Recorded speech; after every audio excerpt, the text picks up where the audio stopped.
మీరందరికీ నమస్కారం అండి. లైట్ వర్కర్స్ టీవీ వారు సమర్పిస్తున్న ఈ ప్రోగ్రామ్ కు స్వాగతం, సుస్వాగతం. మన గురువు గారైనటువంటి డాక్టర్ బ్రహ్మర్షి పితామహ పత్రిజీ గారికి, పత్రిమాల మేడంకు అనంతకోటి సాష్టాంగ పాదాభివందనములు, అనంతకోటి హృదయపూర్వక కృతజ్ఞతలు తెలుపుకుందామండి. మరి మనకి ఇంత చక్కటి ప్లాట్ఫామ్ ని అందించిన లైట్ వర్కర్స్ టీవీ టీం వారందరికీ కూడాను హృదయపూర్వక కృతజ్ఞతలు తెలుపుకుందామండి.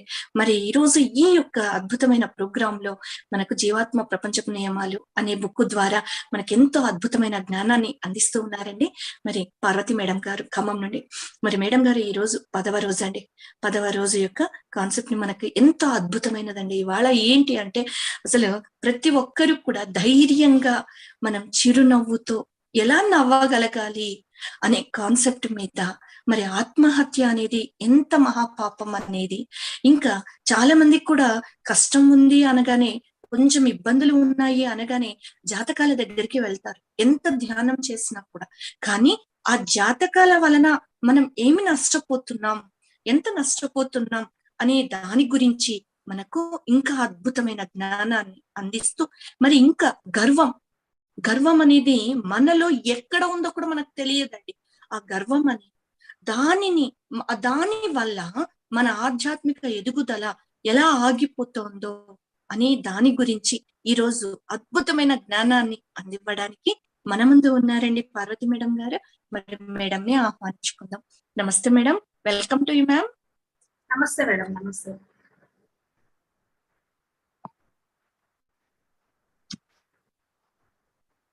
Continue ma'am. విశ్వగురువు బ్రహ్మర్షి పితామహ పత్రిజీకి నా ఆత్మాభివందనాలు. లైట్ వర్కర్స్ టీమ్ మెంబర్స్ అందరికీ, ఈ క్లాస్ వింటున్నటువంటి మాస్టర్స్ అందరికీ కూడా నా ఆత్మ ప్రణామాలు తెలియజేసుకుంటున్నాను మాస్టర్స్. మరి ఈరోజు 10వ రోజు జీవాత్మ ప్రపంచ నియమాలు మనం స్టార్ట్ చేసి 10 రోజులు కంప్లీట్ అవుతుంది ఈ రోజుతో. మరి ఎంతో అద్భుతమైనటువంటి భూలోకంలో ఏ విధంగా ఉండాలి, మన జీవితాన్ని ఏ విధంగా జీవించాలి, ఇక్కడ మన జీవన విధానాన్ని బట్టి మనము ఆత్మలోకంలోకి చేరుకున్నాక ఎట్లాంటి ఆవరణకు మనం చేరుకోగలుగుతాం, మరి ఇలాంటి విషయాలన్నిటినీ కూడా మనము తెలుసుకుంటూ ఉన్నాం మాస్టర్స్. మరి 10 రోజులకి మనకి సగం పుస్తకం కంప్లీట్ అయింది మాస్టర్స్. జీవాత్మ ప్రపంచ నియమాలు హాఫ్ బుక్ కంప్లీట్ చేసుకున్నాం, 10 days పట్టింది. ఇంకా రేపటి నుంచి ఇంకా హాఫ్ బుక్ ఉందండి, 1 week 10 days పడుతుంది. మొదటి భాగంలో మరి ఖుర్షీద్ భావనగరి తన యొక్క ఆటో రైటింగ్ ద్వారా ఆత్మలోకంలో ఉన్నటువంటి వాళ్ళ కొడుకులు ఏవైతే భూలోకంలో నియమాలను చెప్పారో అవన్నీ వాళ్ళు చెప్పారు. అట్లాగే రెండవ భాగంలో మనకి ప్రశ్నలు సమాధానాలు ఉంటాయి, క్వశ్చన్స్ అడుగుతూ ఉంటుంది ఖుర్షీద్ భావనగరి. ఆ క్వశ్చన్స్ కి వాళ్ళు ఇస్పి రతు కొడుకులిద్దరూ కూడా వాటికి సమాధానాలు ఆత్మలోకం నుంచి వివరించడం జరుగుతుంది. మరి ఈరోజు మొదటి భాగంలో చివర ఒక 7-8 పాయింట్స్ మనం ఈరోజు డిస్కస్ చేసుకున్నాం మాస్టర్స్. డిస్కస్ చేసుకునే ముందర మనం ఆత్మ బోధ చేసుకున్నాము. 2 నిమిషాలు అందరూ కళ్ళు మూసుకోండి. నేను సర్వశక్తివంతమైన సర్వజ్ఞత్వం గల ఆత్మస్వరూపము.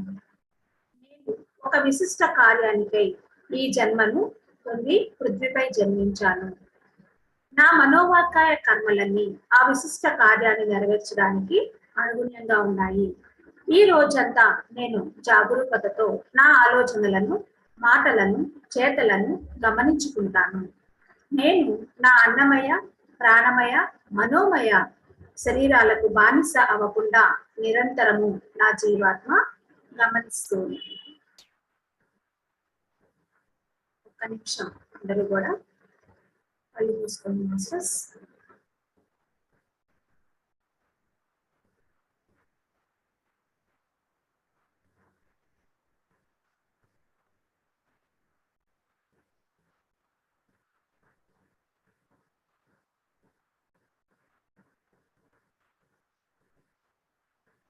ఓకే మాస్టర్స్,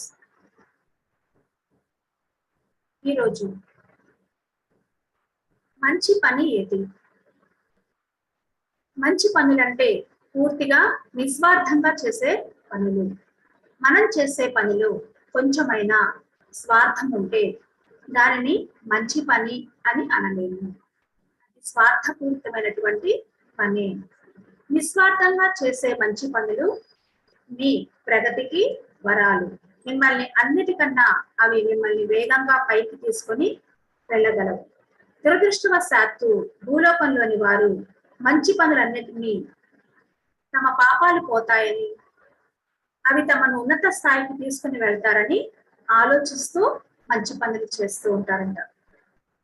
ఈ ఆలోచన మిమ్మల్ని మరింత కిందకి తీసుకుని వెళ్తుంది, పై స్థాయికి చేర్చదు అని మేము హెచ్చరిస్తున్నాం. మనం ఒక మంచి పని చేస్తాము అంటే మనం దేవుడు మనల్ని స్వర్గానికి పంపిస్తాడను, లేదంటే ఇంకా ఉన్నత స్థాయికి చేరుకుంటామను, ఇలాంటి భావాలు మనకి కలుగుతూ ఉంటాయి. అవన్నీ కూడా అలాంటి భావాలతో కనుక మీరు పనులు చేస్తే కనుక అవి మిమ్మల్ని కిందకి తీసుకొని వెళ్తాయి, పై స్థాయికి మిమ్మల్ని చేర్చలేవు అని చెప్తున్నారు. సహజంగా దయతో పైకి వెళ్తామనే ఆలోచన లేకుండా చేసే మంచి పనులే నిస్వార్థంగా చేసే మంచి పనులు. మంచి పని చేసిన వెంటనే దాని గురించి మనము అప్పటికప్పుడే మర్చిపోవాలి. దాని గురించి ఆలోచించకండి. మీరు అలా చేయగలిగితే స్వార్థపూరితమైన ఆలోచన అనేది మీ మనసులోనికి రాదు. తర్వాత వచ్చే స్వార్థపూరిత ఆలోచన మిమ్మల్ని తప్పుదారి పట్టిస్తుంది. అప్రయత్నంగా మీరు ఒక మంచి పని చేస్తే, దయతో చేస్తే దాని గురించి వెంటనే మర్చిపోండి. యథార్థంగా పశ్చాత్తాపం చెందకుండా క్షమాపణ కోసం మీ కర్మను చెల్లించుకోవడానికి మంచి పనులు చేస్తే అవి నిస్వార్థంతో చేసే మంచి పనులు కావు. అవి మిమ్మల్ని ఎప్పుడూ పై స్థాయికి చేర్చలేవు. ఈ విషయాన్ని మీరు గ్రహించండి. మంచి పని చేసే ముందుగా మీ ఉద్దేశము నిస్వార్థంగా ఉంచుకోండి. మనం ఏ పని అయితే మంచి పని మనం చేస్తూ ఉన్నామో దానికి మీ ఇంటెన్షన్ అనేది చాలా ఇంపార్టెంట్. మీరు చేసే ప్రతి పనిలో మనం చెప్పుకుంటున్నాం ఇన్ని రోజుల నుంచి, మీ లోపల మీ ఇంటెన్షన్ అనేది చాలా ఇంపార్టెంట్. అది మాత్రమే మీ అంతరాత్మ ఎప్పుడూ గమనిస్తూ ఉంటుంది, మీ ఇంటెన్షన్ ఎలా ఉంటుంది. ఎందుకంటే ఏ దేవుడు నన్ను చూడటం లేదు, ఏ వ్యక్తి నన్ను గమనించడం లేదు అనే ఆలోచనతోటి మనం ఉండి నిస్వార్థంగా, స్వార్థపూరితంగా కాకుండా నిస్వార్థంగా చేయాలి. పైకి కనిపిస్తూ అందరికీ మంచి పనులు చేస్తామని చెప్పి దాని వెనకాల మీ యొక్క స్వార్థం కనుక ఇంత 1%, 2% ఉన్నా కానీ అది ఆ మంచి పని మీకు చేసినా కానీ దానివల్ల ఉపయోగం ఉండదు. మంచి పని చేసే ముందుగా మీ ఉద్దేశం నిస్వార్థంగా ఉంచుకోండి. దానిలో మీరు సఫలమైతే దాని గురించి పూర్తిగా మర్చిపోవడంలో కూడా సఫలమవుతారు. ఈ విషయంలో సఫలత చెందడం మీ చేతుల్లోనే ఉంది. ఉదాహరణకు ఆత్మీయుల కోసం ఏమైనా చేస్తే దాని గురించి అందరికీ చెప్పాలని అనుకోరు, రెండోసారి ఆలోచించరు. అంటే మీ యొక్క ప్రియతములైన వారికి, ఇష్టమైన వారికి మీరు ఏదైనా మంచి పని చేశారనుకోండి, దాని గురించి ఎక్కడా కూడా చెప్పేది ఉండదు, ఇష్టంగా చేసుకుంటూ వెళ్ళిపోతూ ఉంటారు. అంతే.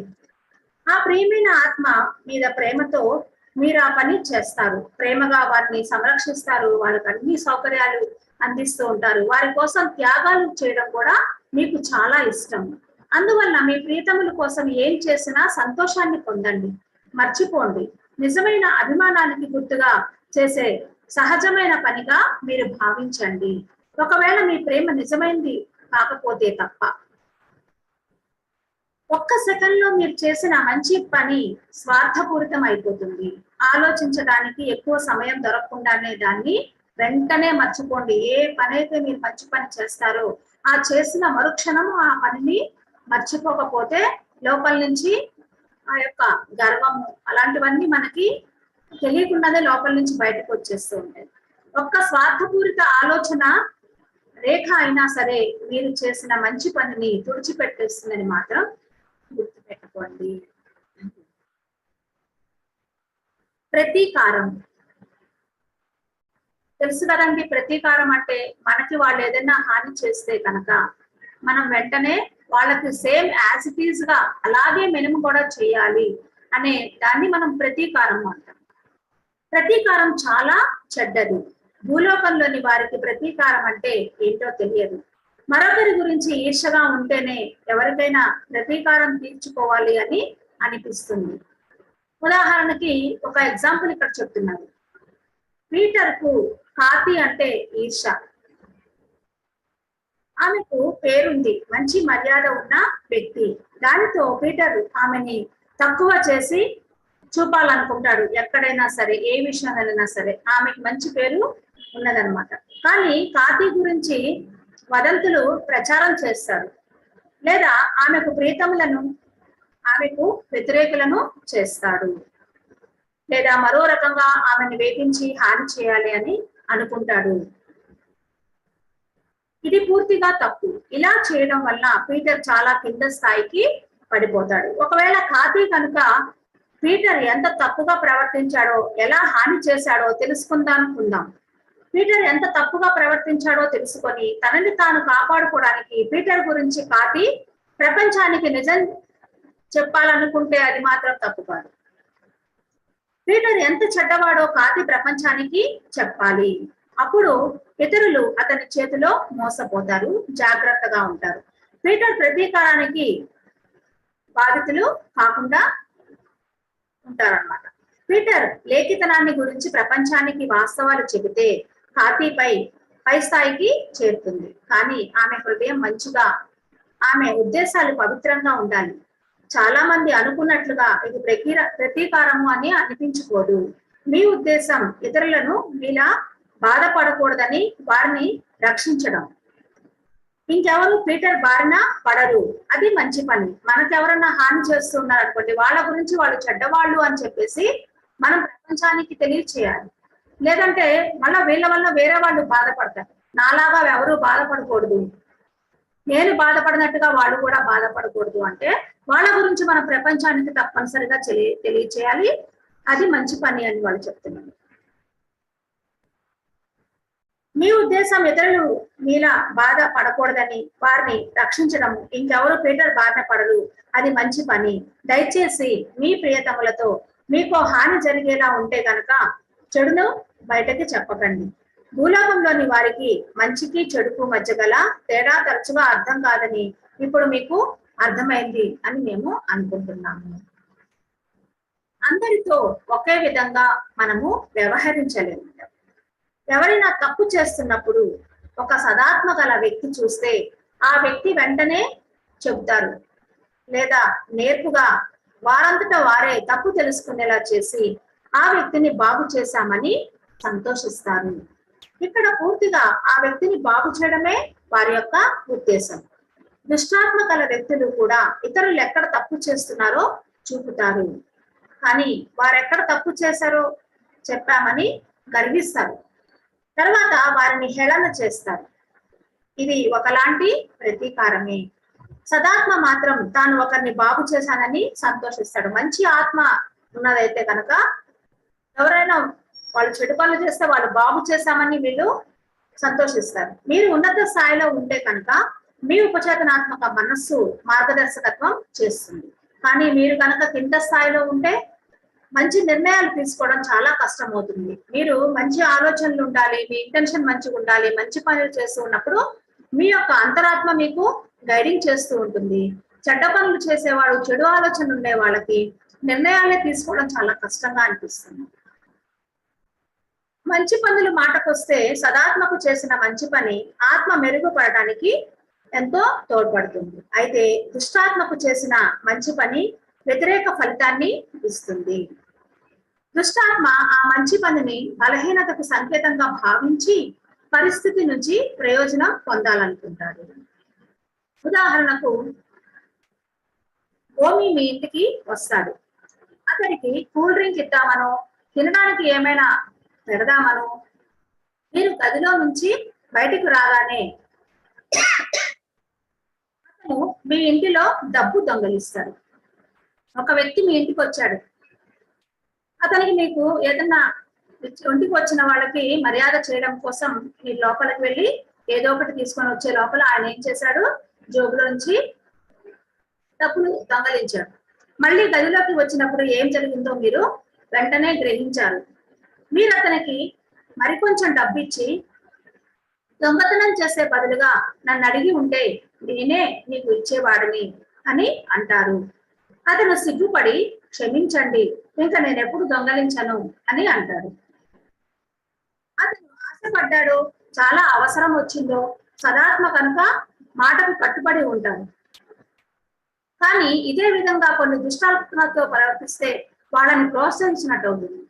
ఒకవేళ వాడు కనుక తీసుకున్నవాడు మంచివాడైతే కనుక ఏ అవసరానికి తీసుకున్నాడు అనుకోండి, ఓకే నువ్వు దొంగతనం చేసావు నేను చూశాను, నీకే డబ్బు అవసరం అయితే కనుక నేను ఇంకా డబ్బులు ఇస్తాను, ఇవి నీ దగ్గర పెట్టుకో అని చెప్తాము. ఎవరికి? వాళ్ళు మంచివాళ్ళైతే మనం చెప్పడం మంచిదే, కానీ వాళ్ళే దుష్టాత్మలు అనుకోండి, చెడ్డవాళ్ళు అనుకోండి, ఆ డబ్బు వల్ల వాళ్ళని మనం మళ్ళీ ప్రోత్సహించిన వాళ్ళం అవుతాం.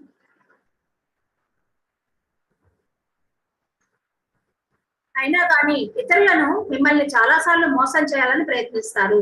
అది మిమ్మల్ని కింది స్థాయికి చేరుస్తుంది. కాబట్టి ఇలాంటి పనులు చేయకండి. వాళ్ళు సదాత్మ లేదంటే దుష్టాత్మ అది మీరు గ్రహించాలి.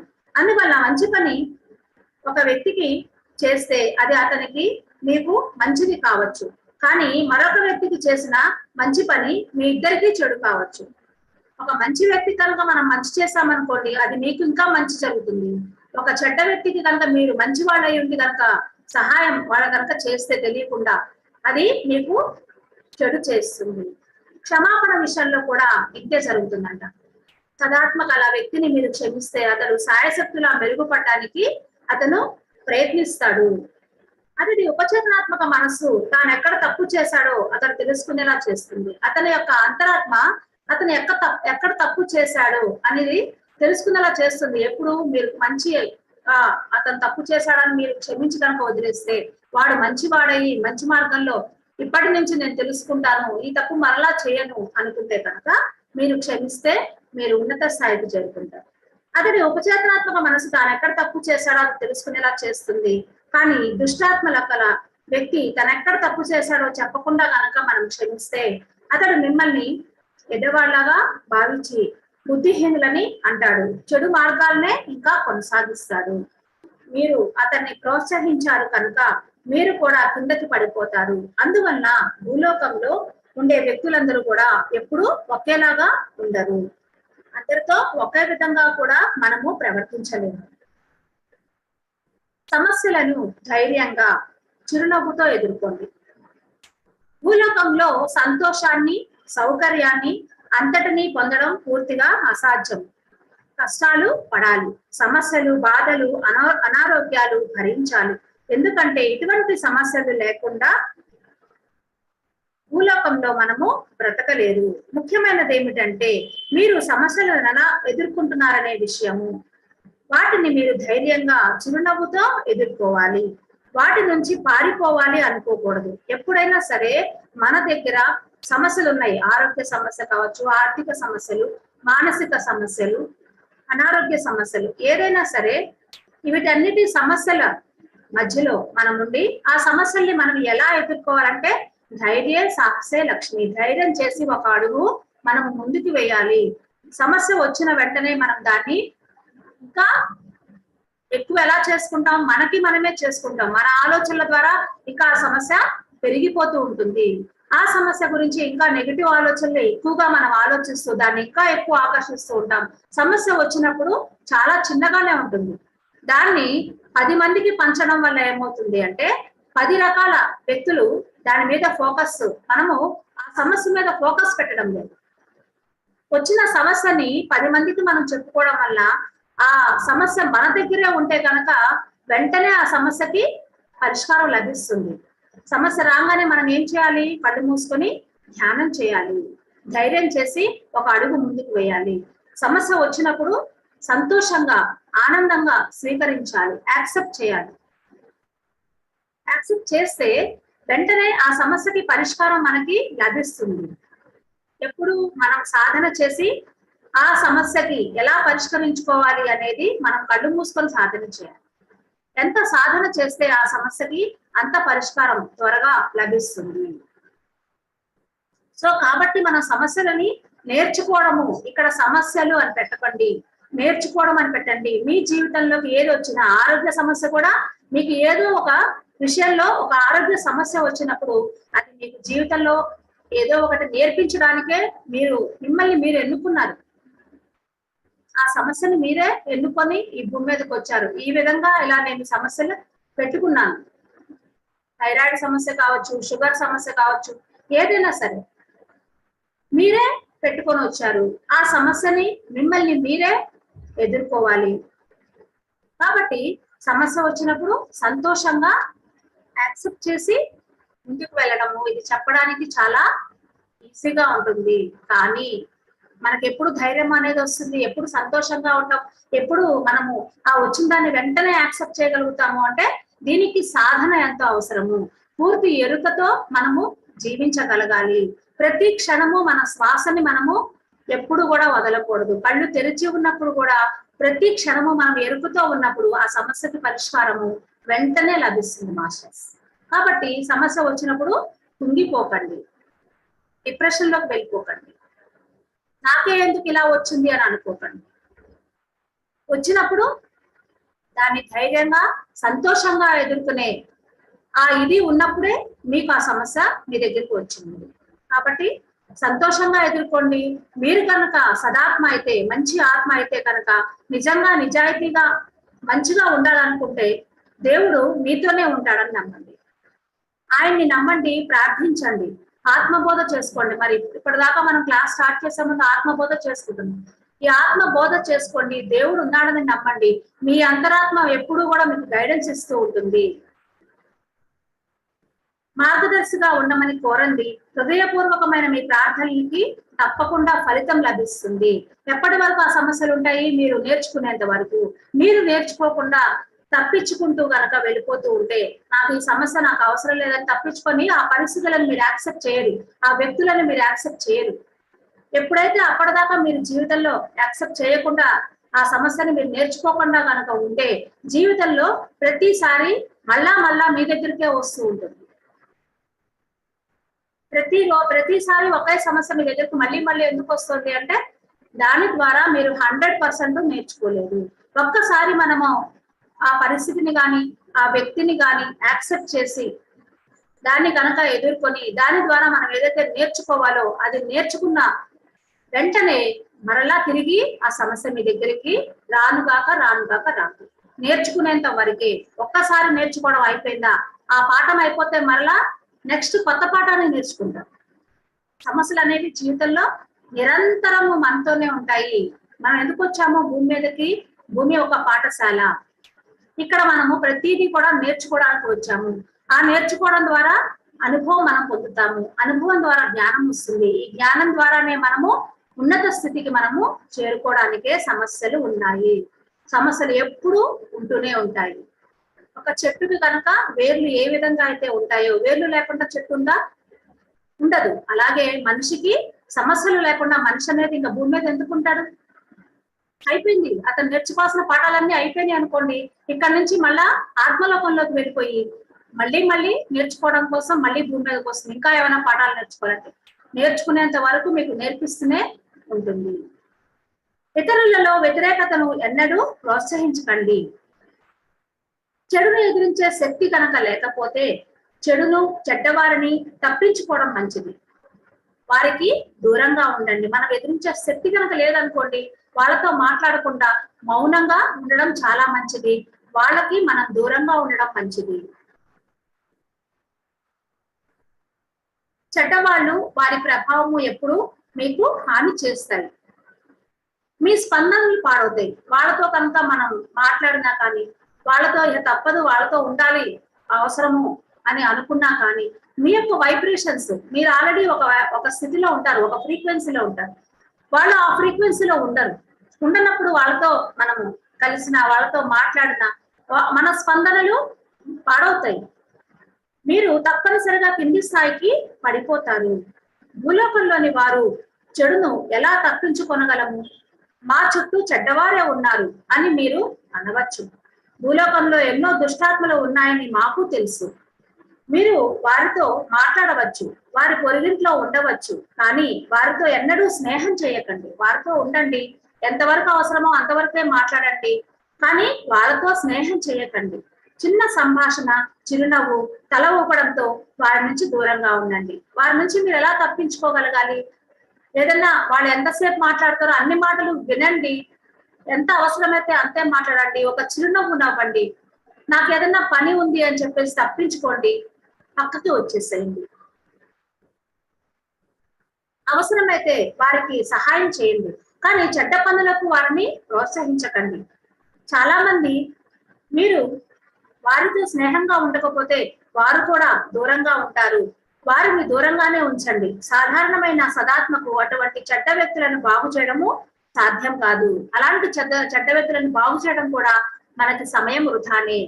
మనం మనలాంటి మంచి వాళ్ళు ఒక్కసారి మనం వాళ్ళకి హెల్ప్ చేయాలి, 2 సార్లు, తర్వాత మనకు అర్థమైపోయింది కాబట్టి వాళ్ళకి మనం దూరంగా ఉండాలి. ఒకసారి చెప్పాలి, 2 సార్లు చెప్పాలి, 3వసారి మనం చెప్పాల్సిన అవసరం లేదు.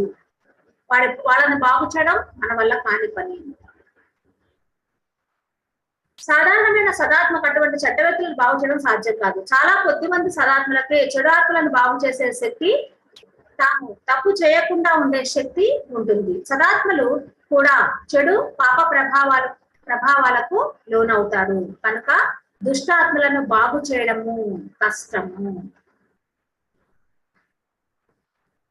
ఆధ్యాత్మిక దృష్టితో విషయాలను గ్రహించండి. క్రూరులు, చెడ్డ వ్యక్తులు సూటిగా ఆలోచించరు, పని చేయరు. సదాత్మగల వ్యక్తులు ఎన్నడూ తప్పుడు సలహాలు ఇవ్వరు. తోటి వారిని తెలిసి చెడు మార్గంలో వెళ్ళనీయరు. ఎవరు? మంచి ఆత్మ కలవాళ్ళు. చెడ్డ వ్యక్తికి పడిన శిక్షను చూసి సంతోషించడం పాపమా? చూద్దాం. చెడ్డ వ్యక్తి గుణపాఠం నేర్చుకున్నాడని మీరు సంతోషిస్తే, ఇతరులకు హాని చేయడం మానేశాడని, బాగుపడడానికి అవకాశం వచ్చిందని, బాగుపడడం సాధ్యమని అనుకున్నప్పుడు సంతోషించని వారెవరుంటారు? ఇది చాలా సహజం.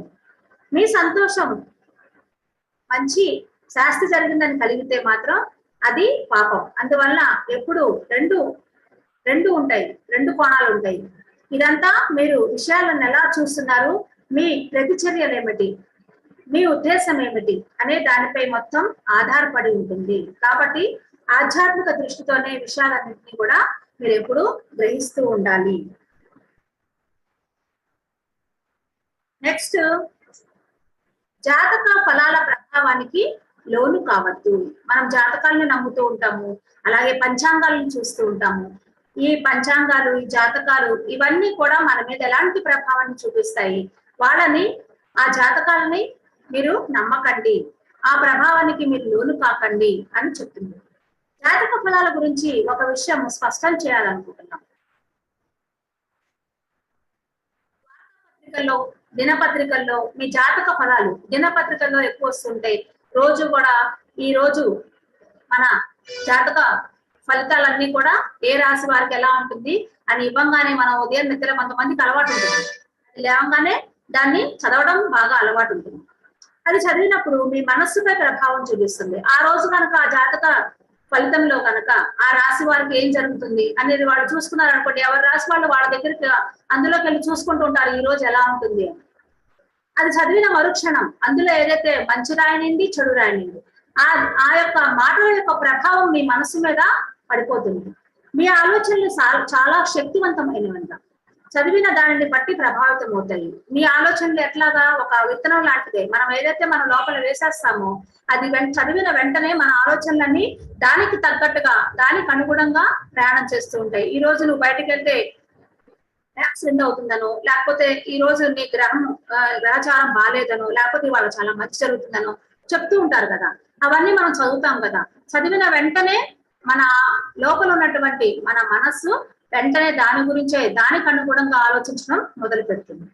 దానితో జాతక ఫలాన్ని బట్టి సంఘటనలు జరిగే వీలుంటుంది. దానితో మీరు జాతక ఫలం సరిగ్గానే జరిగింది, నేను ఎలా అయితే పొద్దున్న చదివానో ఆ విధంగానే నాకు ఈ రోజు, లేదంటే ఆ వారంలో కానీ, ఆ రోజు కన్నా జరగచ్చు, ఆ వారంలో కానీ జరగచ్చు. ఎందుకు జరిగింది ఇది? అది చూసి చదివినందుకు మనము అక్కడి నుంచి మనం దాని గురించి ఆలోచిస్తూ ఉండమంగా యత్ భావం తత్ భవతి. యత్ భావము, మీ భావము ఎలా ఉంటుందో భవమై తీరుతుంది. మీ యొక్క భావాలని ఎప్పుడు గమనించుకుంటూ ఉండండి. ఆ యొక్క మాటల యొక్క భావాలు వెంటనే మీరు అనుకున్నట్టుగానే తదాస్తు అన్నట్టుగానే మీ జీవితంలో వాటిని ఆహ్వానిస్తున్నారని అర్థం. సో కాబట్టి మీరు మీ వాస్తవాన్ని మీరే ఇక్కడ సృష్టించుకుంటున్నారు. దేని ద్వారా సృష్టించుకుంటున్నారు? ఆ జాతక ఫలాలు ఎవరైతే ఆ దినపత్రికలో రాశారో దాని ప్రకారం మీ జీవితాన్ని మీకు అనుగుణంగానే మిమ్మల్ని మీరు సృష్టించుకుంటున్నారు. ఇది బలహీన మనస్సును మార్చడం తప్ప మరేం కాదు. చాలా మంది బలహీనులు ఉంటారు. ఇవాళ ఎలా ఉంటుంది, ఈ రోజు ఎలా ఉంటుంది, ఈ వారం ఎలా ఉంటుంది అని దాని ప్రకారం చాలా బలహీనంగా ఉండి దాన్ని చూసుకుంటూ ఉంటారు. ఏదైనా చేయాలి అనుకున్నప్పుడు మీ సానుకూల ఆలోచనలు చాలా కేసుల్లో తప్పనిసరిగా సహాయం చేస్తాయి. మీ ఉపచేతనాత్మక మనస్సుకి మీ అంతరాత్మకి తెలుసు జాతక ఫలం తప్పని, కానీ మీ భౌతిక మనస్సు దానినే రైట్ అంటుంది. అంతరాత్మకి తెలుసు మీ లోపల ఆ జాతక ఫలం తప్పు అని తెలుసు, కానీ మీ యొక్క భౌతిక మనస్సు ఏమంటుంది, ఇదంతా కరెక్టే అని చెప్పి అంటూ ఉంటుంది. జాతక ఫలం తప్పైతే మీ ఉపచేతనాత్మక మనస్సు మీతో సహకరించదు. అందువల్ల నిరుత్సాహపడవద్దు. ప్రతిదీ దైవేచ్ఛ ప్రకారం జరుగుతుందని మీకు తగిన మార్గం చూపినందుకు సర్వశక్తివంతుడైన భగవంతునికి కృతజ్ఞతలు చెప్పండి. మీ సంకల్ప స్వేచ్ఛని ఉపయోగించండి. జ్యోతిష్యులు జాతక ఫలాలను నమ్మి మోసపోకండి. భూమి మీద ఇదంతా మీ పైన మీరు ఎంపిక చేసుకునే వాటిపైనే ఆధారపడి ఉంటుంది. మీరు ఎవరిని ఏది ఎంపిక చేసుకుంటున్నారు, మీ జీవితంలో ఏది కావాలని మీరు కోరుకుంటున్నారు. కాబట్టి మీ నమ్మకాలు, మీ సాంప్రదాయాలు ఇవన్నీ కూడా ప్రభావాన్ని చూపిస్తాయి. మీరు 4 గంటలు ధ్యానం చేయొచ్చు, 5 గంటలు ధ్యానం చేయొచ్చు, కానీ మీరు నిత్య జీవితంలో ఆ 20 గంటలు ఏదైతే ఉంటుందో మీ యొక్క మనస్సు కనుక ఆ జాతక ఫలాన్ని కానీ, పంచాంగాలని కానీ, ఇంకెవరైనా పండితులు కానీ ఈ సంవత్సరం ఏ విధంగా ఉంటుంది, నాకు ఏ విధంగా జరుగుతుంది అని కనుక దాన్ని నమ్మితే దాని ప్రకారమే మిమ్మల్ని మీరు మీ వాస్తవాన్ని మీరే సృష్టించుకుంటున్నారు మాస్టర్స్. సో కాబట్టి ఇలాంటివన్నీ ఏమీ ఉండదు, జాతకాలు ఉండవు, ఏమీ ఉండదు. మీ అంతరాత్మే మీ యొక్క దేవుడు. కాబట్టి హృదయపూర్వకంగా ఆత్మబోధ చేసుకొని మీ యొక్క సమస్యల్ని మీకు మీరు సంతోషంగా చిరునవ్వుతో ఎదుర్కొంటూ ఉంటే కనుక మీ జీవితంలో మీరు నేర్చుకుంటూ ధైర్యం చేసి ముందుకు వెళ్తూ జీవితాన్ని జీవించేలా మీరు ప్రతి క్షణము కూడా ఎదుర్కొతూ ఉండండి మాస్టర్స్.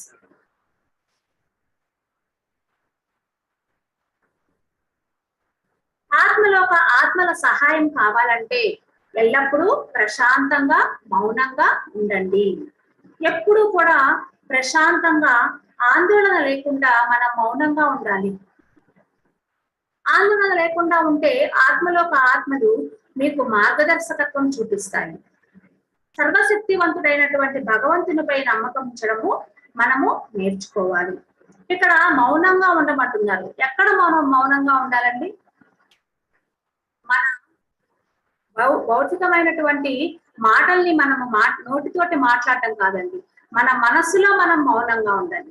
మరి మన మనస్సులో ఎటువంటి భావాలు, ఎటువంటి ఆలోచనలు లేకుండా మౌనంగా ఎలా ఉండగలుగుతాము చెప్పండి? ఒకసారి ఆలోచించండి, మన మౌనంగా ఎలా ఉంటుంది. ఉదయం నిద్ర లేచిన దగ్గర నుంచి మనం ఏం చేస్తాము అంటే మన మనస్సుకి ఆహారం ఇవ్వడం మొదలు పెడతాము. మనకి కొన్ని బలహీనతలు ఉంటాయి. ఆ బలహీనతల ద్వారా మన మనస్సుకు కూడా ఆహారం కావాలి. మన ఈ శరీరానికి ఏ విధంగా అయితే ఆహారం కావాలో మనం ఉదయం నిద్ర లేచిన దగ్గర నుంచి మన మనస్సుకు కూడా ఆహారాన్ని ఇస్తూ ఉంటామంట. అంటే మన బలహీనత మీద వచ్చేటటువంటి ఆహారమే మనస్సుకి ఆహారం. పక్క వాళ్ళతో మాట్లాడటం కానివ్వండి, మూడో వ్యక్తి గురించి డిస్కస్ చేయడం కానివ్వండి, ఇలాంటి పనులన్నీ చేస్తూ 20 గంటలు మన ఇష్టం వచ్చినట్టుగా మాట్లాడుతూ ఎదుటి వాళ్ళని దూషిస్తూ ఇలాంటి పనులన్నీ చేస్తూ మన మనసుకి ఆహారాన్ని ఇస్తున్నాము. ఎప్పుడైతే ఈ ఆహారాన్ని ఇవ్వడం మానేయండి, మనసుకి ఆహారం ఇవ్వడం ఎలా మానేయాలండి? ఎలా మానేస్తాము అంటే ఎప్పుడు కూడా మనం మూడో వ్యక్తి గురించి కానివ్వండి, మనకు ఉన్న సమస్యల మీద కానివ్వండి, ఏదో ఒక చర్చ మన ఆలోచనల రూపంలో మన మనసు ఎప్పుడు నిరంతరం ఆలోచిస్తూనే ఉంటుంది. ఈ ఆలోచనలు మనకి రాకుండా ఉండాలి అంటే కనుక మనం ఏం చేయాలి అంటే కళ్ళు తెరిచి కూడా మనం ఈ శ్వాసని గమనిస్తూ ఉండండి మాస్టర్. సాధన చేయండి, ప్రాక్టికల్ చేయండి. కళ్ళు మూసుకొని మనం ఎలాగో ధ్యానం చేస్తాం. ధ్యానంలో మనకి ఏం జరుగుతుందో తెలియదు. 2 గంటలు, 3 గంటలు, 5 గంటలు, 6 గంటలు కూర్చున్నా కానీ ఏం జరుగుతుందో తెలియదు. మనం ధ్యానం చేసాము, పక్కకు వచ్చేసాము. కానీ మిగిలిన ఆ సమయం, ధ్యానం చేయని సమయంలో మనం ఏం చేస్తున్నాము? ఉదయం నిద్ర లేచిన దగ్గర నుంచి మరలా ధ్యానంలో కూర్చునేంత వరకు ఈ సమయంలో నువ్వేం చేస్తున్నావు? మనసుకి ఆహారాన్ని ఇస్తున్నావా? అదొక్కసారి చెక్ చేసుకోండి. మన మనస్సుకి ఆహారం ఇవ్వకుండా ఉండాలంటే మూడో వ్యక్తి గురించి మనం మాట్లాడడం మానేయాలి. ఎప్పుడైతే మనం మాట్లాడడం మానేస్తామో, వాళ్ళ గురించి వీళ్ళ గురించి డిస్కస్ చేయడం మానేస్తామో మనసుకి ఆహారం ఉండదు.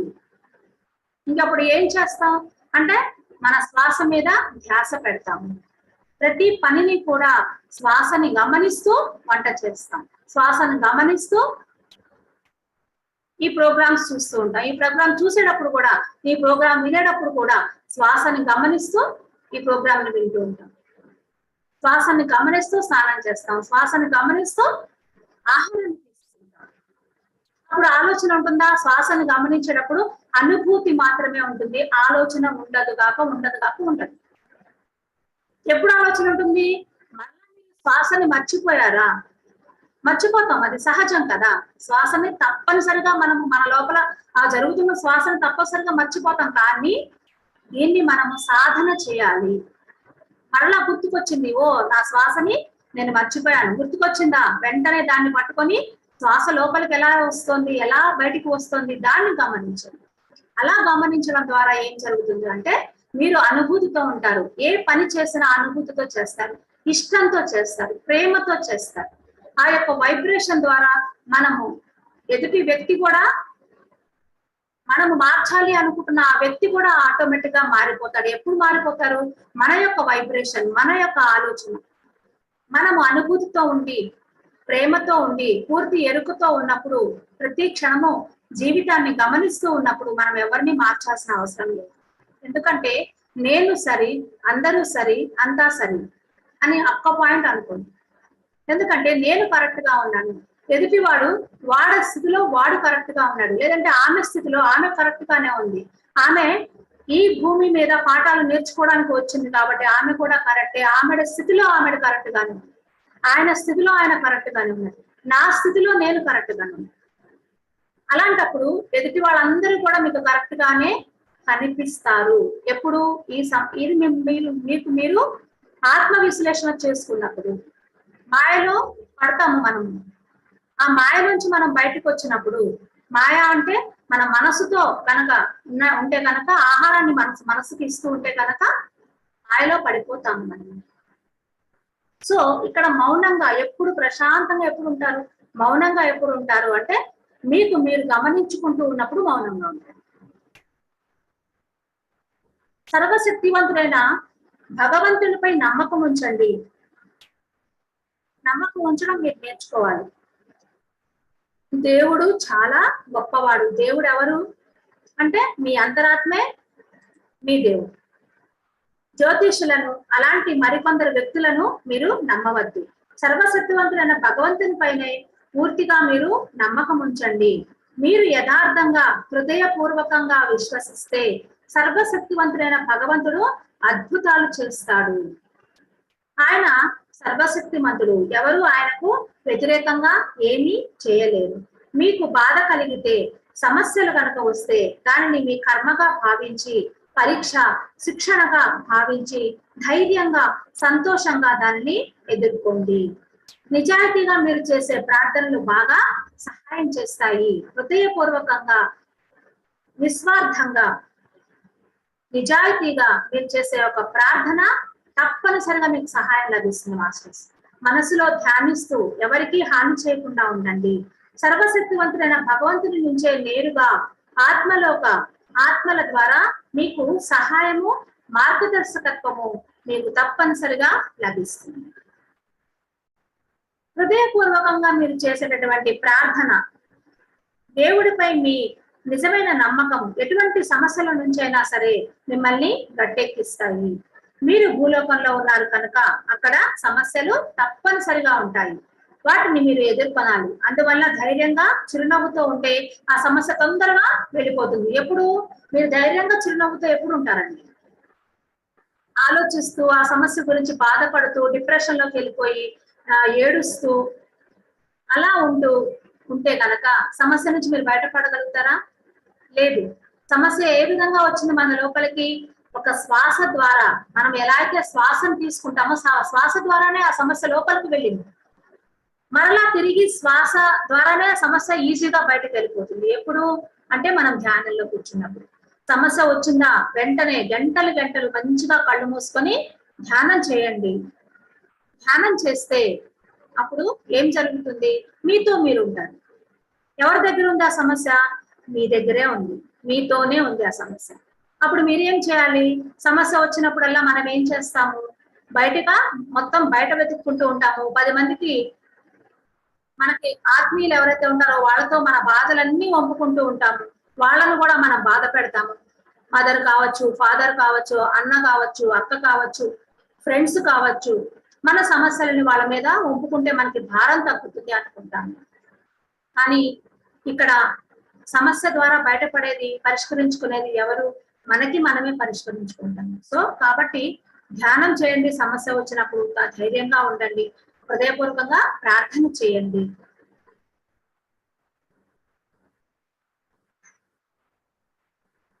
దేవుడిపై మీరుంచే నమ్మకం మీ ప్రార్థనలు ఖచ్చితంగా ఉపకరిస్తాయి. మాకు మిమ్మల్ని చేరడం, మార్గదర్శకత్వం చేయడం, సహాయం చేయడము మాకు బాగా సులువవుతుంది. ఈ విధంగా మనము ప్రశాంతంగా మౌనంగా ఉంటూ సమస్యల్ని సంతోషంగా ధైర్యంగా ఎదుర్కోవాలని మనం ఈరోజు తెలుసుకున్నాం. ఇప్పుడు పెళ్లి గురించి చెప్తున్నారండి. ఆత్మలోకంలో పెళ్లిళ్ళు లేవు. ఇక్కడ భూలోకంలోనే పెళ్లిళ్ళు ఉన్నాయి. ఆత్మలోకంలో పెళ్లిళ్ళు అనేవి లేవు. అయినా కానీ భూలోకంలోని విడిపోయిన వారిని వారి బిడ్డల కోసం దంపతులకు కూడా వృద్ధాప్యంలో ఒకరికొకరు తోడు అవసరం కనుక వారిని కలపాలని మేము ప్రయత్నిస్తాం. ఆత్మలోకంలో పెళ్లిళ్ళు అనేవే లేవు. అందరూ ప్రీతముల్లానే ఉంటారు. ఎవరు కావాలన్నా వాళ్ళకి సహాయం చేసుకుంటారు. కానీ భూలోకంలో పిల్లల్ని చూసుకోవడం కోసం కానివ్వండి, భర్త భార్య ఒకరికి ఒకరు హెల్ప్ చేసుకోవడం, సహాయం పొందడం కోసము ఈ విధమైనటువంటి పెళ్లి అనేది ఉన్నది.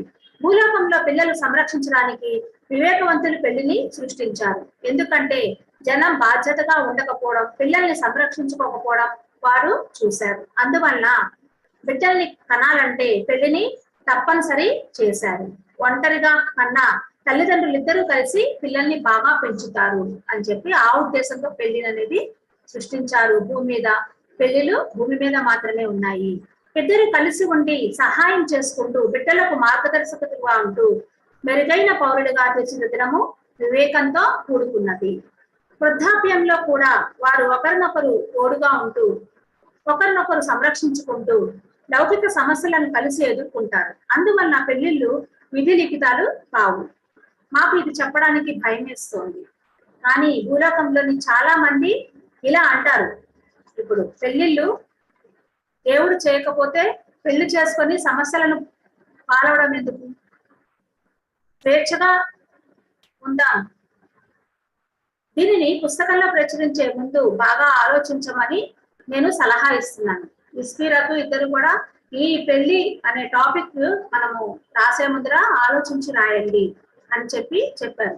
పెళ్లి చేసుకొని విడిపోయిన వారిని కలపడానికి, వారు సంతోషంగా ఉండటానికి ఇదే వారికి మంచిది కనుక సహాయం చేయాలని మేము అనుకుంటాం.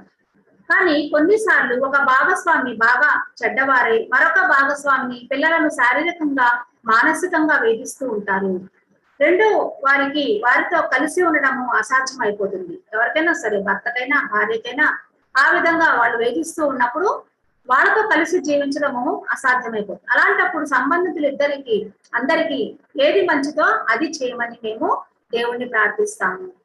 భార్యాభర్తలు ఒకరినొకరు ప్రేమిస్తూ సామరస్యం సంతోషాలతో పిల్లలతో కలిసి జీవించడము చాలా మంచిది. ఇలా ఉంటే వారు సమస్యలను మరింత మెరుగైన పద్ధతిలో ఎదుర్కొంటారు. భూలోకంలోని ప్రతి మనిషికి ఇంటిలో సామరస్యం సంతోషము ఉండడము అత్యంత ఆవశ్యకము. అన్ని వివాహాలలోనూ ఇద్దరు ఇచ్చిపుచ్చుకునే సామరస్య సహనాలను కలిగి ఉంటారు. ఒకరినొకరు ఇద్దరు కూడా ఒకరికొకరు సంతోషంగా బాధ్యతల్ని పంచుకునే విధంగా ఉండేటట్టుగా ఉండాలి. మీ శక్తిని సరైన పద్ధతిలో అభివృద్ధి చేసుకోండి. ఆత్మలోకంలో కూడా భూలోకంలో వలె మీరు చూడలేని విద్యుత్ శక్తి ఉంటుంది. ఈ శక్తి భూలోకంలో మీకు బాగా సహాయం చేస్తుంది. ఫోను, రేడియో, టీవీల ద్వారా సందేశాలను అందుకోవడానికి ఇది మీకు సహాయపడుతుంది. మనిషి మెదడు కూడా ఎలా పనిచేస్తుంది? ఫోను, రేడియో, టీవీ లాంటిదే మనిషి మెదడు కూడా. భూలోకంలోని కొంతమంది స్వీకరించే శక్తిని పెంపొందించుకున్నారు. కొందరు విక్షేప శక్తిని మాత్రమే పెంపొందించుకున్నారు. కొందరు ఈ రెంటి మధ్య సమతౌల్యాన్ని సాధించారు. ఎక్కువ విక్షేప శక్తి ఉన్నవారు మా ఆత్మ సందేశాలను వినలేరు. వారిని స్వీకరించే శక్తి తక్కువగా ఉంటుంది. భూలోకంలో చాలా మందికి మానసిక శక్తులు అనేవి ఉంటాయి, కానీ వాటిని పెంపొందించుకోవడం మీ చేతుల్లోనే ఉంటుంది. వాటిని మీరు ఎలా పెంపొందించుకుంటారనేది చాలా ముఖ్యము. అదే శక్తిని రెండు రకాలుగా, అంటే మంచికైనా చెడుకైనా కూడా ఇలాంటి శక్తిని ఉపయోగించవచ్చు. అందుకని మిమ్మల్ని మీరు నాశనం చేసుకోవడం కానీ, పైకి ఎదిగి సంతోషంగా ఉండటం కానీ అది మీ చేతుల్లోనే ఉంది. కొంతమందికి కొన్ని శక్తులు అనేవి, సిద్ధులు అనేవి వస్తాయి. ఆ సిద్ధుల్ని మనం ఎలా ఉపయోగించుకోవాలి, మంచికి ఉపయోగిస్తామా చెడుకు ఉపయోగిస్తామా అనేది మన చేతుల్లోనే ఉంది అని చెప్తున్నారు. కొన్నిసార్లు మీకు కొన్ని విషయాలు చెప్పడానికి, మీరు అడిగే ఒక ప్రశ్నకు సమాధానం ఇవ్వడానికి మాకు అనుమతి ఉండదు. పదే పదే అదే ప్రశ్న అడిగి మమ్మల్ని బలవంత పెట్టకండి. భూలోకంలో ప్రతి ఒక్కరూ పాపం చేస్తారు. పాపం చేయని వ్యక్తి ఉండరు. వాళ్ళ స్థాయిలు మారుతాయి. కొందరు చాలా తక్కువ, కొందరు ఇంకొంచెం, మరికొందరు బాగా పాపం చేస్తారు. కొద్ది పాపానికైనా మీరు మీ కర్మను అనుభవించాల్సిందే. దాన్ని మేము ఆపలేము. దీనిని మీరు బాగా అర్థం చేసుకోవాలి. మీ శిక్షను మేము ఎప్పుడు కూడా ఆపలేము. కొన్ని మార్లు కొందరికి సహాయం చేయము అని తిరస్కరించడానికి ఇదే ప్రధాన కారణం. కొంతమందికి వీరు సహాయం చేయరంట. మంచివారికి, అమాయకులకి, భూలోకంలోనే చెడ్డవారి చేతిలో బాధపడే వారికి మేము సహాయం చేయడానికి సిద్ధంగా ఉంటాము. అందువల్ల మీకు సహాయం చేయడానికి, మార్గదర్శకులుగా ఉండడానికి మేము తిరస్కరిస్తే మీరేం పాపాలు చేశారో తెలుసుకొని నిజాయితీతో పశ్చాత్తాపం చెందండి. అప్పుడు భవిష్యత్తులో మేము మీకు మార్గదర్శకులుగా ఉండగలుగుతాము. ప్రార్థనలు క్లుప్తంగా, నిజాయితీగా ఉండాలి. మీరు చేసే ప్రార్థన నిజాయితీగా ఉండాలి. అక్కడ క్లారిటీగా ఉండాలి. మీరు చేసే ప్రతి ప్రార్థన ఒక నిజాయితీతో కూడుకున్నదే ఉండాలి. మీకు ఏకాగ్రత పూర్తిగా ఉండాలి. మీ లోకంలో ఎక్కువసేపు చేసే ప్రార్థనలో ఏకాగ్రత ఉండదు. మీరు నిజాయితీగా ప్రార్థించలేరు కూడా. పూర్తి అంకిత భావంతో, ఏకాగ్రతతో, నిజాయితీతో పుస్తకంలో ప్రార్థన చదవకపోతే అది నవల చదివినట్టే, ప్రార్థన కాదు. కొంతమంది చేస్తూ ఉంటారు కదా, కొన్ని పూజలు చేస్తుంటారు, ప్రార్థనలు చేస్తూ ఉంటారు. అవి ఎలా ఉంటాయి? స్టార్టింగ్ చేసేటప్పుడు, మొదట్లో మనం పూజా విధానంలో స్టార్ట్ చేసేటప్పుడు ఎలా ఉంటుంది? ఫస్ట్ ఒక 1 minute చాలా ఎరుపుతోటి పూజ చేస్తాం. తర్వాత నుంచి ఏమవుతుంది? దానిలోన చదువుతూ ఉంటుంది, మనసు ఆలోచిస్తూ ఉంటుంది, చేతులు ఏం చేస్తుంటాయి? వాటి పని అవి చేసేసుకుంటుంది. ఈ లోపు మనకు 1 గంట అయిపోతుంది, పూజ కూడా అయిపోతుంది. అది మనకి కూడా తెలియదు. పూజ అయిపోయింది అనుకుంటాం అంతే. ప్రతిరోజు ఒకే చోట ప్రార్థన చేయండి. ఆ చోటులో బలమైన పవిత్రమైన స్పందనలు కలుగుతాయి. అదే చెప్తున్నాము. పూజ కూడా మన పూజా మందిరం అనేది ఉంటుంది. ఇంట్లో ఒక ప్లేస్ లో పూజా మందిరం పెట్టుకుంటాం. మనం రోజు ఆ పూజా మందిరం దగ్గర కూర్చొని మనము పూజ చేస్తూ ఉంటాం. రోజుకు ఒక చోట కూర్చోం కదా, పూజా మందిరం అనేది ఉంటుంది కాబట్టి రోజు దాని ముందు కూర్చొని పూజ చేస్తున్నాం. లేదు, ఇప్పుడు మనం ధ్యానం చేస్తున్నాం. మనము దేవుడు అంటే నేనే దేవుణ్ణి అని నమ్మకం కలిగింది. ఇప్పుడు మనం ఏం చేయాలి? ధ్యానం చేస్తున్నాం కాబట్టి ధ్యానం కూడా రోజు ఒకటే ప్లేస్ లో కూర్చోండి మాస్టర్స్. ఒకటే ప్రదేశంలో, ఒకటే సమయంలో ధ్యానం చేయండి. ఆ యొక్క వైబ్రేషన్స్, ఆ యొక్క ప్లేస్ లో మీ యొక్క ఆరా ఏదైతే ఉంటుందో ఆ ప్రదేశంలో మీరు కూర్చున్న వెంటనే మీకు ఆలోచన రహిత స్థితికి తొందరగా చేరుకుంటారు. సో కాబట్టి మీ యొక్క నిర్దిష్టమైనటువంటి సమయాన్ని ఎంచుకోండి. ఒక 2 గంటలు రోజు ఒకటే సమయంలో ఒకటే ప్లేస్ లో కూర్చొని ధ్యానం 2 గంటలు తప్పనిసరిగా చేయండి. మిగతా సమయంలో అది మీ ఇష్టం. మీరు ఎంతసేపు ధ్యానం చేసినా, అరగంట చేస్తారా, పావుగంట చేస్తారా, 3 గంటలు చేస్తారా, అది ఓకే. కానీ 24 గంటల్లో రోజు మాత్రం 2 గంటలు ఒకే సమయాన్ని, ఒకటే ప్రదేశాన్ని ఎంచుకొని ధ్యానం చేయాలి. ప్రార్థన ఎక్కడ చేయొచ్చు. కానీ ఒకే ప్రదేశాన్ని ఎంచుకుంటే స్పందనలు మళ్ళీ మిమ్మల్ని వచ్చి చేరుతాయి. ఇవి మీకు బాగా ఉపకరిస్తాయి. దేవుడు అన్ని చోట్ల ఉంటాడు. ప్రయాణం చేస్తున్నప్పుడు కూడా మీరు చిన్న ప్రార్థన చేయవచ్చు. నమ్మకం ఉండాలి. రోడ్డు మీద రాయిని కడిగి బల్ల మీద పెట్టి హృదయపూర్వకంగా ప్రేమించవచ్చు. మీ ప్రార్థనల వల్ల మంచి స్పందనలు పుడతాయి. ఆ స్పందనలను ఆ రాయి గ్రహిస్తుంది. నిజాయితీగా రోజు మీరు చేసే ప్రార్థనల వల్ల ఆ రాతి చుట్టూ ఆ ప్రదేశంలో స్పందనలు పుడతాయి. ఒక మామూలు రాయి కడిగి మనం అక్కడ పెట్టి దానికి ఒట్టు పెడతారా, లేదంటే ఏమి పెట్టకుండా ఆ రాయిని కడిగి అట్లా పెట్టి రోజు దానికి కనుక మనం ప్రార్థన చేస్తే ఆ యొక్క వైబ్రేషన్స్ ఉంటాయి. ఆ రాయి కూడా మీ యొక్క వినగలుగుతుంది. ఆ రాయి కూడా మీరు చేసే ప్రార్థనను గ్రహిస్తుంది. అవి తిరిగి మీకు చేరతాయి. వాటి ద్వారా మీకు ప్రశాంతమైన మనస్సు, వివేకం కలగడమే కాకుండా మీ ఆత్మ పరిశుద్ధమవుతుంది.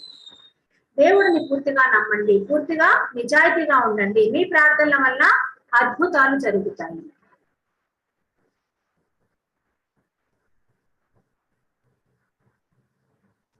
గర్వం మిమ్మల్ని ఆధ్యాత్మికంగా కిందకి తోసేస్తుంది. ఎప్పుడు కూడా మీరు వినయంగా ఉండండి. మీ సాయం లేకపోతే ఎవరో చిక్కుల్లో పడిపోతారని భావించకండి.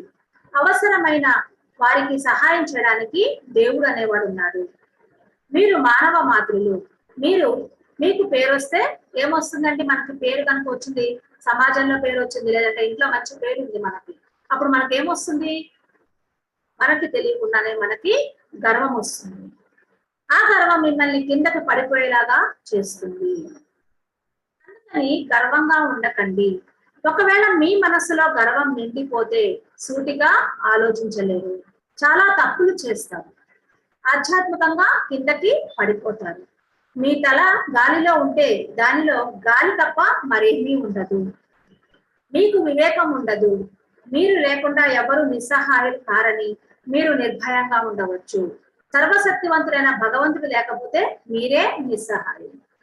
తాను లేకపోతే ఎవరు నిస్సహాయులు అవుతారని అనుకునేవాడు బుద్ధిహీనుడు. నేనే గనక లేకపోతే ఇల్లు గడవదు, నేనే కనుక లేకపోతే ఈ పని జరగదు, నేనే కనుక లేకపోతే ఈ పని అసలు ఎవరు చేయలేరు అనే భావంతో ఉండకండి. అలాంటి వాళ్ళు బుద్ధిహీనులు. గర్వించదగదు ఏదైనా దేవుడు కనుక మీకు ఇస్తే ఇక్కడ మీరు వినయంగా ఉండండి. ఒకవేళ మీకు మంచి పని జరిగింది, ఆ గర్వం వచ్చే ప్లేస్ లో మీరు వినయంతో ఉండండి. లేకపోతే ఖచ్చితంగా మీరు కిందకి పడిపోతారు. పడిపోవడం అంటే తక్కువ స్థాయికి, మీరు లోయెస్ట్ ఫ్రీక్వెన్సీకి మీరు వెళ్ళిపోతారు. సమయం రాకుండా ఏది జరగదు. నిరీక్షిస్తూ విశ్రాంతిగా ఉండండి. మీరు ఆందోళన పడ్డారని ముందుగా ఏది జరగదు. దానివల్ల మీకు హాని కలుగుతుంది. అందువల్ల ప్రశాంతంగా ఉండి ప్రార్థించండి. దేవుడు అనేవాడు గొప్పవాడు. భూలోకంలో చెడు పాపాత్మలతో కలిసి ఉంటూ మీ ఆత్మను పవిత్రంగా ఉంచుకోవాలి. బలంగా మంచిగా ఉంచుకోవాలి. ఇది చాలా కష్టమైన పని. కానీ సదాత్మలతో దేవుడు ఎప్పుడూ ఉంటారు. వారు రక్షించమని కోరితే వారిని సంరక్షిస్తూ ఉంటారు. భూలోకంలో ఇతరుల పట్ల శ్రద్ధను, అభిమానాన్ని చూపండి. ఎన్ని కష్టాలు పడుతున్నా మంచిగానే ఉండాలని, నిరంతరం నిజాయితీగానే ఉండాలని కోరుకుంటూ, ఒకవేళ ఆర్థిక సమస్యలు ఉన్నాయి, ఇంకేదన్నా సమస్యలు ఉన్నాయి, మనము అడ్డదారిలో వెళ్ళిపోయి పాపపు పనులు చేసుకుంటూ వెళ్ళిపోవాలని కోరుకోకండి. నిజాయితీగా అయినా సరే కష్టపడండి. ఏదీ లేకపోతే అలా ఉండండి అంతే. అంతేకాని చెడు పనులు మాత్రం చేయకండి. ఎంత కష్టం వచ్చినా సరే చెడ్డ పనులు మాత్రం చేయకండి. పాపాలనికి ఫలితాన్ని అనుభవించకుండా మీరు తప్పించుకోలేరు. ఎట్లాంటి పాపం చేసినా ఆ ఫలితాన్ని తప్పనిసరిగా పైకి వెళ్ళి అనుభవించడం కాదండి, ఈ భూలోకంలోనే మీరు అనుభవించడం జరుగుతుంది. కొంతమంది ఉంటారు, వాళ్ళకి అజ్ఞానంగా ఉంటారు, వాళ్ళకి జ్ఞానం లేదు, తెలియకుండా పాపాలు చేసిన వాడు కూడా భూమి మీద పాపాలు అనుభవించాల్సింది. తెలిసి మనము ధ్యానంలోకి వచ్చి సత్య మార్గంలో ఉంటూ మనం కనుక చిన్న పాపం చేసిన దానికి శిక్షను అనుభవించి తీరాల్సిందే. మాటల ద్వారా చేయొచ్చు, ఆలోచనల ద్వారా చేయొచ్చు, చేతల ద్వారా చేయొచ్చు. ఎట్లా చేసినా కానీ అది పాపము అని మీకు అనిపిస్తే మీ అంతరాత్మ ఎప్పుడు మీతో చెప్తూనే ఉంటుంది, ఈ పాపం మీరు చేశారు. ఇది తప్పు చేశారు అని. ఆ దానికి తప్పనిసరిగా శిక్షను మీరు అనుభవించాల్సిందే. ఈ భూమి మీదే మీరు అనుభవించాలి. మీరు నాటిన విత్తనాన్ని బట్టి పంట ఉంటుంది. దేవుడు న్యాయం సంపూర్ణంగా నిర్దిష్టము. ఇది తక్షణమే జరగకపోవచ్చు, కానీ క్రమేణా మీ పాపాలకు పరిహారం మీరు చెల్లించాల్సిందే. ఇప్పుడు ఇది వెంటనే జరగాలని లేదు. ఈ రోజు ఈ క్షణంలో ఇప్పుడు మీరు పాపం చేశారు, ఇప్పుడు వెంటనే అనుభవించరు. తప్పనిసరిగా 2 రోజుల్లోనో 3 రోజుల్లోనో 6 నెలల్లోనో మీరు చేసిన పాపానికి ఫలితం తప్పనిసరిగా ఉంటుంది. ఎలా అయితే మనం హోటల్కి వెళ్తాము, అన్ని ఆర్డర్ ఇచ్చుకుంటాము, మంచిగా తింటాము. తిన్న తర్వాత ఏం చేయాలి? బిల్లు కట్టాలి కంపల్సరిగా. ఎవరు కడతారు? ఎవరు తింటే వాళ్ళే కదా బిల్లు పే చేయాలి. తినేంత వరకు మనకి ఎలా ఉంటుందండి? చాలా హాయిగా ఉంటుంది. అన్ని ఐటమ్స్ తెప్పించుకుంటాము, తింటాము. కానీ బిల్లు కట్టేటప్పుడే మనకి బాధగా అనిపిస్తుంది. అంటే ఆ పరిహారం మనం చెల్లించాల్సిందే. ఎంత తింటే అంత నువ్వు కట్టాల్సిందే. తప్పు చేస్తున్నా, పాపం చేస్తున్నా సదాత్మలకు దేవుడు నిరంతరం సూచనలు ఇస్తూనే ఉంటాడు. మీరు తప్పు చేస్తున్నా, పాపం చేస్తున్నా దేవుడు ఎప్పుడు చెప్తూనే ఉంటాడు, నువ్వు తప్పు చేస్తున్నావు. ఎవరికి? మంచి ఆత్మలకి, మంచి వాళ్ళకి. మీరు ఎక్కడ తప్పు చేస్తున్నారో ఆయన మీకు చూపిస్తాడు కూడా. కానీ భూలోకంలోని వారు దీన్ని గుర్తించలేరు. అందుకని ఆగకుండా, బాగుపడడానికి ప్రయత్నించకుండా మరింతగా చెడు చేస్తూ లోతుగా కూరుకుపోతూ ఉంటారు. చెడు మార్గాల్లో విఫలం చెందిన దేవుడు తాము పాపం చేయడం ఇష్టం లేదని గుర్తించరు. పైగా పాపంలో మరింత లోతుకి వెళ్ళి నేనంత తెలివైన వాడినో చూపిస్తాను అని ఆలోచిస్తారు. అటువంటి ఆత్మలను చూసి మేము జాలి పడుతున్నాము. వారు చెడులో ఎంత లోతుగా కూరికిపోతారంటే వెనుదిరిగి రాలేని దారిలో వెళుతున్నారు. వారు నరకానికి తప్పనిసరిగా చేరతారు. ఈ భూమి మీద తప్పనిసరిగా చేసిన పాపానికి ఫలితం అనుభవించాల్సిందే. ఎంత మీరు పాపం చేస్తే అక్కడ అంత మీరు ఆత్మ ఆవరణల నుంచి మీరు కింది ఆవరణలకు వెళ్ళిపోయే అవకాశం ఉంది. సో కాబట్టి మనం తప్పు చేయకుండా మనము మన అంతరాత్మ చెప్పేదాన్ని మనం వినేలా ఉండాలి. తప్పు చేయకుండా ఉండాలి. మనకి కష్టమైనా సరే ఆ పాపం మాత్రం ఎప్పుడు కూడా చేయకండి మాస్టర్స్. మరి ఈ రోజుతో మనము జీవాత్మ ప్రపంచ నియమాల్లో సగం పుస్తకాన్ని మనం కంప్లీట్ చేసాం మాస్టర్స్. హాఫ్ బుక్ కంప్లీట్ అయిపోయింది. నెక్స్ట్ ఒక 100 ప్రశ్నలు ఉంటాయి. ఈ ప్రశ్నలలో మన అప్రయత్న లేఖనం గురించి ఉంటుంది, కర్మ గురించి ఉంటుంది, నెక్స్ట్ ఆత్మహత్య గురించి ఉంటుంది, భూలోకంలో మీ ధ్యేయం ఏంటి అనే దాని గురించి కొన్ని క్వశ్చన్స్ ఉంటాయి.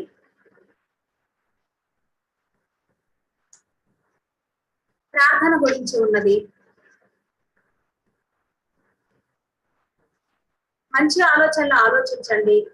అక్షయ మార్పు, భూమి మీద మన అక్షరం ఏ విధంగా మారుతుంది, ఇప్పుడు భూమి ఏ విధంగా ఉంటుంది, ఈ ప్రశ్నలన్నీ ఒక 100 ప్రశ్నలు ఉంటాయి మాస్టర్స్.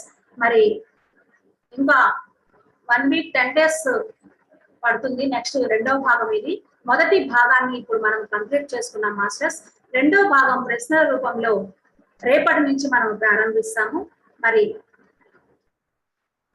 ఈ రోజుతో మనం 10 days మనం కంప్లీట్ చేసుకున్నాం. ఈ అవకాశాన్ని ఇచ్చినటువంటి లైఫ్ వర్కర్స్ టీమ్ మెంబర్స్ అందరికీ కూడా హృదయపూర్వక ధన్యవాదాలు తెలియజేసుకుంటున్నాను మాస్టర్స్.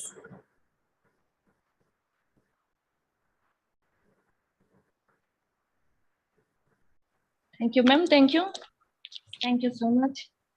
చాలా అద్భుతంగా ఉంది మేడం. ఎందుకంటే ఎంతో మందికి కూడా ఏ చిన్న సమస్య వచ్చినా కూడా జాతకాల మీద కానీ వాటి మీద కానీ వాటి మీద మన మనసు వెళ్ళిపోతూ ఉంటుంది. కానీ అలా కాదు అనేది చాలా అద్భుతంగా చెప్పారు. ఎందుకంటే మన ఆత్మ ఎదుగుదల అనేది ఎక్కడ ఆగిపోతూ ఉంటుంది, అసలు ఎంత మనల్ని మనం కోల్పోతాము అనేది చాలా అద్భుతంగా తెలియజేస్తూ వచ్చారు. మరి గర్వం వల్ల అసలు ఎలా మనం కిందికి దిగజారిపోతాము అనే దానికి చాలా అద్భుతంగా ఇచ్చారు ma'am. Thank you ma'am. Okay masters, మేడంతో ఎవరైనా మాట్లాడాలనుకున్న వారు హ్యాండ్ రైజ్ చేయొచ్చండి. సో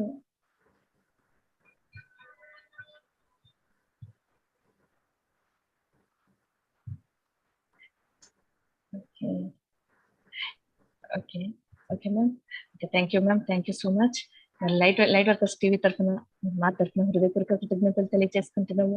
మరి ఇంత చక్కటి అవకాశాన్ని మాకు అందించినందుకు thank you ma'am, thank you masters. మరి జూమ్ లో ఉన్న వాళ్ళు కానీ, యూట్యూబ్ లో ఉన్న వాళ్ళు కానీ, ప్రతి ఒక్కరికి కూడా కృతజ్ఞతలు తెలుపుకుందాము. Okay masters, thank you.